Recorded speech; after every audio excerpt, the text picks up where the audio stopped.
ټرمپ ملا برادر ته ګواښ کړی و چې ټول کلی بمباروي. د نیوز پریس چینل لیدونکو السلام علیکم، ستړي مشئ، پام وکړئ تازه خو ډېر مهم خبر ته. ټرمپ ملا برادر ته ګواښ کړی و چې ټول کلی بمباروي.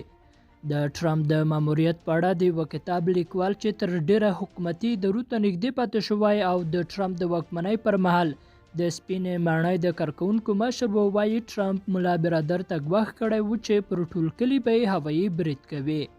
د راپورونو له مخې هغه مهال چې په 2018 میلادي کال کې ټرمپ له ملا برادر سره ټلیفوني مکالمه لرله، نو نوموړي ته یې ویلي وو چې که پر ژمنو عمل ونه کړي او د ده له لاسه کوم امریکایي عسکر ته زیان ورسیږي، نو د ملا برادر پر ټول کلي به هوایي برید وکړي. ټرمپ همداراز ټینګار کړی و چې د ملا برادر کلی ورمعلوم دی. د بشري حقوقو څارونکي وایي چې د ټرمپ دا کار له ټولو نړیوالو قوانینو سرغړونه وه او بشري جنایت دی. د دوی په خبره د ملکیانو پر یوه کلي د بمبار ګواښ او له دې کلیو د فشار په توګه استفاده کول غیر انساني عمل او بشري ضد جنایت دی. لیدونکو له ملتیا مننه، ښې چارې.